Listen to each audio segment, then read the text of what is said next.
Day 578, and what did we do today? Well, the plan was to get up and go for the group run. Missed that. Set the wrong alarm. I have two alarms, one set for weekends, and one's for weekdays. I set the one for weekdays and not the weekend, so by the time I got up, they were pretty much running. So I had to snooze button a couple times, and then we walked the dog. He's now over here in the corner.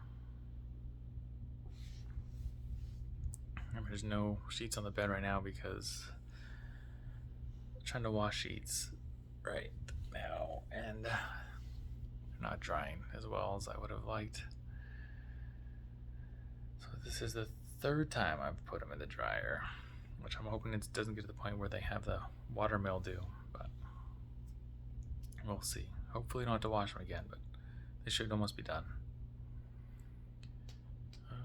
The other part was after the walk, I still went for a run, got in 9 miles, and my legs are still feeling, or it still felt heavy, especially my left one just was tight, and I didn't feel like I could get a full range of motion going. I didn't feel like it would want to warm up. It was just, the muscles were tense and tight, and but they didn't hurt. They just were very restricting. So I just tried to keep going at a decent pace. I tried to stay around 7:30, 7:35. I think the average was 7:45, which is okay. I had a friend that talked to me about another run later in the day. He said, "Come do this 5K with me." I'm like, I don't know. I'll go show up, but I won't run. So showed up, tried to be there for support. Got there about a half hour early. They were there, so he went and said hi. I said, "You guys just hanging out until then?" I said, "Yeah." I said, "Okay, I'm gonna go run, and I'll come meet you back at the finish line." So I went and ran. I tried to get that progression going again, and mentally I felt better. Physically I felt a lot better in the morning, so that's good. So I tried to stay around maybe low 7s for the first mile and drop down after that. And I don't know how to explain it. I don't know what happened, but my run, it shows that I'm going, like I'm crossing the road and jumping over houses right there. So I started at the green, and it should have went up and then back around. But if you follow this blue one, it goes up a little bit and then cuts across, which that's a road right there. It says Indian School Road.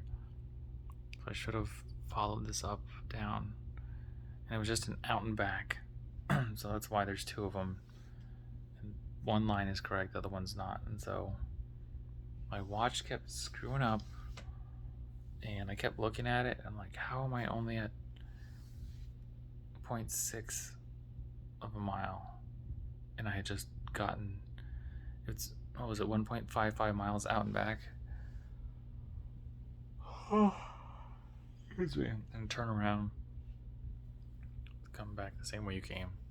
So I did that, and I went a little bit further just in case. And I looked at my watch, and it said 0.6 miles. I was like, this is wrong. This is not adding up. So the time is off. That's why the GPS and the photo is off. But yeah, I don't know exactly what time I would have ran, but the idea was didn't want to sign up for the race. It was too late. I didn't want to pay the $35 for a quick 5K that I don't know, wasn't prepared for.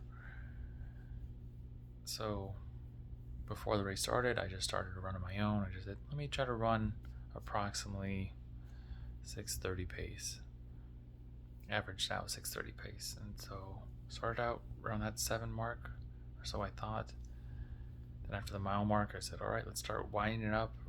Let's get ready to, as if we were going to race, and then we'll see how we feel in the last mile. And then I looked at the turnaround. That's when I had the issue. And so I took a second, like, what's going on? So I just made sure I stopped and started to make sure it was started.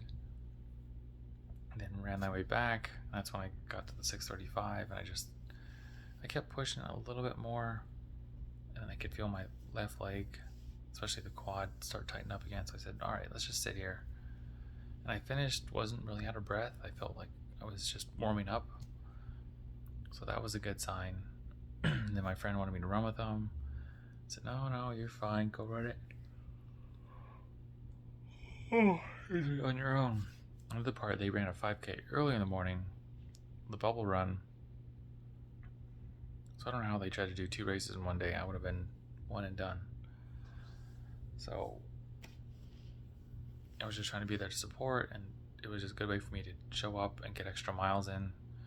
So I did the 9 in the morning and then 3.1 later, so 12 miles for the day, which is about where I want to get to again. I want to run to that 10 to 12 mark on Saturdays or Sundays. So right now, if I have to break it up into 2 runs, that's why it's going to be. But it'll help my legs eventually get there. Back to where I was, back to where I wanted to be. So we're about 4 minutes before the race, I started to jog and walk out in front. It was about half mile out and tried to cheer them on. I went down the hill a little bit to run with them, and I just let them all go. And then there's only about 200 people, 150, 200 people there. It's not the biggest of groups.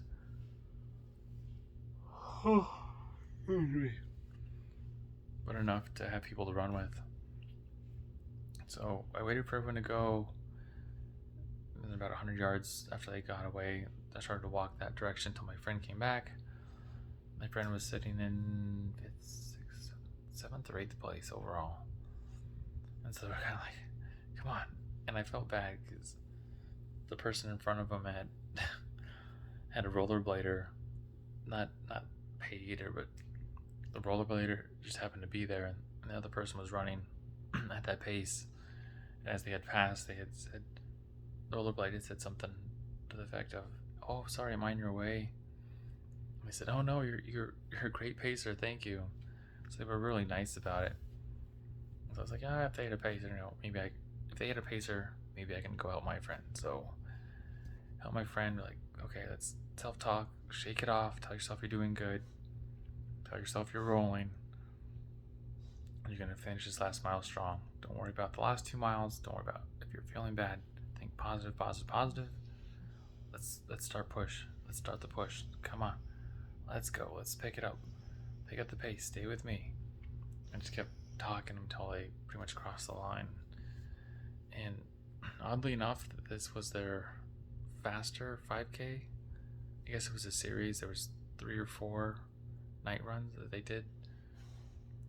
And I believe they said the fastest was 22:48. I think they ran at 22:41, 22:42. So they said, thank you so much for, it'd definitely be my time. Thanks for pushing me. And said, yeah, that's what friends are for. You're welcome. Good job. High five. All done. Keep up the hard work. You're going to keep doing good things. And then grabbed a little bit of Gatorade because they had a ton of extra food and water.